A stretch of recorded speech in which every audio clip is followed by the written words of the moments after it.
ಅಂಬೇಡ್ಕರ್. ಸುವರ್ಣ ಕರ್ನಾಟಕ ಕಾರ್ಮಿಕ ವೇದಿಕೆ ಮತ್ತು ವಸತಿಹೀನರ ವಸತಿಪರ ಹೋರಾಟ ಸಮಿತಿ ಒಕ್ಕೂಟ ವತಿಯಿಂದ ಇಂದು ಯಲಹಂಕ ವಿಧಾನಸಭಾ ಕ್ಷೇತ್ರ ಮಿನಿ ವಿಧಾನಸೌಧ ಯಲಹಂಕ ತಹಸೀಲ್ದಾರ್ ರವರಿಗೆ ಹೋರಾಟಗಾರರು ಮನವಿ ಪತ್ರ ಸಲ್ಲಿಸಿದರು.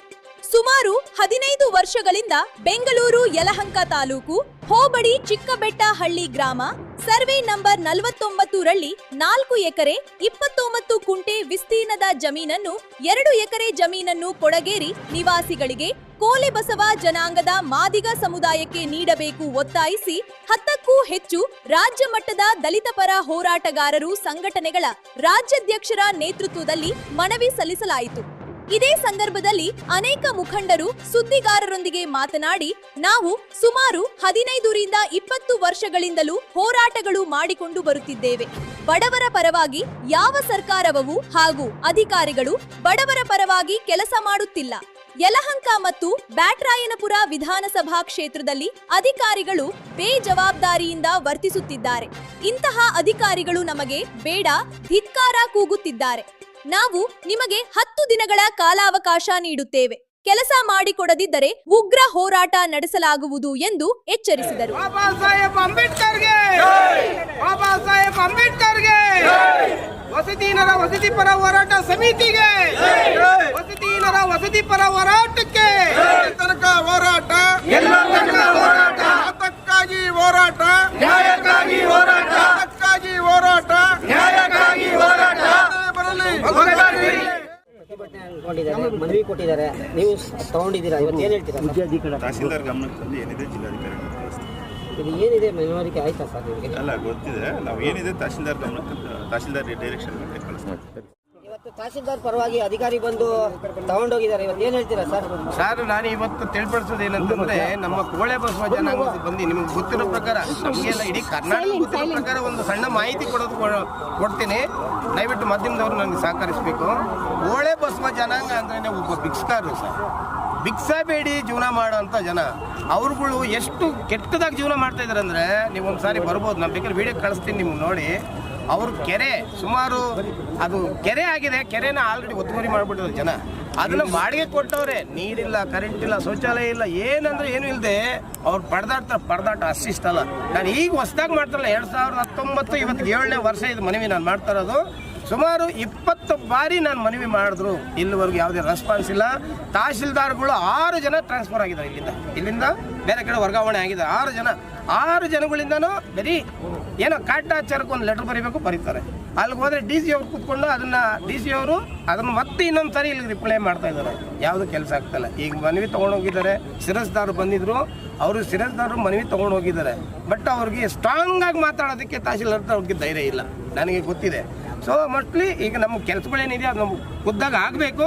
ಒಂದು ವೇಳೆ ಆಗಿಲ್ಲ ಅಂತಂದರೆ, ಈಗೇನು ನಾವು 10 ಸಂಘಟನೆಗಳ ಒಕ್ಕೂಟದಿಂದ ಬಂದಿದ್ದೀವಿ, ಮುಂದಿನ ಭಾಗದಲ್ಲಿ ಕೋಗಿಲೆ ಕ್ರಾಸಿಂದ ತಹಸೀಲ್ದಾರ್ ಆಫೀಸ್ವರೆಗೂ ಎಲ್ಲ ಜನಸಾಗರ ಒಂದು 10-15 ಸಾವಿರ ಜನಸಂಖ್ಯೆಯಲ್ಲಿ ಮತ್ತೆ ಬಂದು ಇದೇ ವಿಧಾನಸೌಧಕ್ಕೆ ಮುತ್ತಿಗೆ ಹಾಕ್ತೀವಿ. ಸರ್, ಈ ತಹಸೀಲ್ದಾರ್ ಯಾಕೆ ಸರ್ ಇಷ್ಟು ವಿಳಂಬ ಮಾಡ್ತಾ ಇದ್ದಾರೆ? ವಿಳಂಬ ಆದೇಶ ಒಂದ್ ಕಡೆ ಮಾಡ್ತಾರೆ, ಈ ತಹಸೀಲ್ದಾರ್ಗಳು ಇದನ್ನ ಕಡಿತನ ಪರಿಶೀಲಿಸ್ತಾ ಇದ್ದೀನಿ ಅಂತ ಹೇಳ್ತಾ ಇದ್ದಾರೆ. ಪರಿಶೀಲಿಸ್ತಾ ಇದ್ದೀನಿ ಅಂತ ಎಲ್ಲೂ ಹೇಳಲೇ ಇಲ್ಲ ಸರ್. ಖುದ್ದಾಗ ಅವ್ರು ಹೇಳಿದ್ರು ಒಂದೇ ಒಂದು ಮಾತು ಅಂದ್ರೆ, ನಾನು ಜಮೀನಿಲ್ಲ ಅಂತಲೇ ಬರೀತೀನಿ ಅಂತ ಸ್ಪಷ್ಟವಾಗಿ ಹೇಳಿದ್ರು. ನನಗೆ ನಮ್ಮ ಅಪ್ಪನ ಮನೆಗೇನು ನನಗೆ ಕೊಡಿ, ನಮ್ಮ ಅಪ್ಪನ ಮನೆಗೆ ಕೊಡಿ ಅಂತ ನಾನು ಎಲ್ಲೂ ಕೇಳಲಿಲ್ಲ.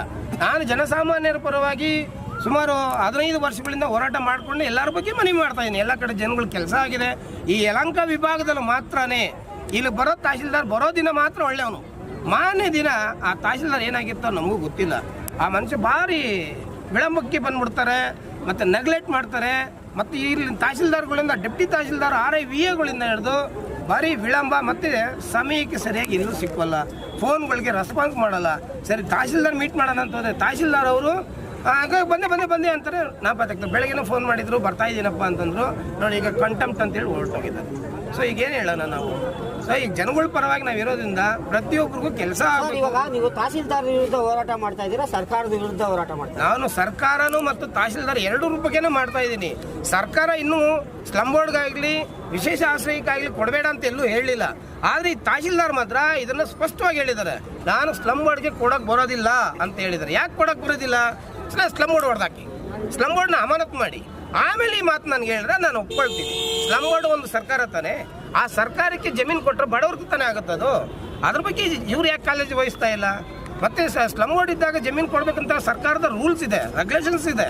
ಮತ್ತು ಇಲ್ಲಿ ಇವರು ಬರೀ ನನ್ಗನಿಸ್ತಾ ಇರೋ ಪ್ರಕಾರ ದುಡ್ಡಿನ ದುನಿಯಾ ಆಗಿದೆ. ಇಲ್ಲಿ ದುಡ್ಡಿನ ವಿಚಾರದಲ್ಲಿ ಇವರು ನಮ್ಗೆ ವಿಳಂಬ ಮಾಡ್ತಾ ಇರೋಂತ ನಮಗೆ ನಮ್ಮೆಲ್ಲರಿಗೂ, ನಮಗಲ್ಲ ಏನಪ್ಪ, ಎಲ್ಲರಿಗೂ ಇದೇ ಚಿಂತೆ ಆಗಿದೆ. ದುಡ್ಡಿದ್ದಿದ್ರೆ ಇಷ್ಟೊತ್ತಿಗೆ ನಮ್ಮ ಕೆಲಸ ಆಗ್ತಿತ್ತು.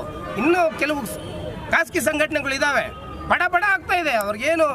ಇವತ್ತು ಅರ್ಜಿ ನಾಡ್ದು ಆರ್ಡ್ರು, ಮತ್ತೆ ಆ ಜನಗಳನ್ನ ಸ್ಥಳಾಂತರ ಪಟ್ಟ ನಡೆದು ಹೋಗ್ತಾ ಇದೆ. ಬಟ್ ನಮ್ಮಗಳು ಮಾತ್ರ ವಿಳಂಬ ಅಂದ್ರೆ ವಿಳಂಬ. ಯಾಕೆಂದ್ರೆ ನಮ್ಮ ಹತ್ರ ದುಡ್ಡಿಲ್ಲ. ಇವಾಗ ಗಡುವು ಎಷ್ಟು ದಿವಸ ನೀಡ್ತೀರಾ ಸರ್ ತಹಸೀಲ್ದಾರ್ಗೆ? ಈಗ ನೇರವಾಗಿ 1 ವಾರದ ಅವಧಿಯಲ್ಲಿ ನಾನು ಇವ್ರನ್ನ ನೋಡ್ತೀನಿ.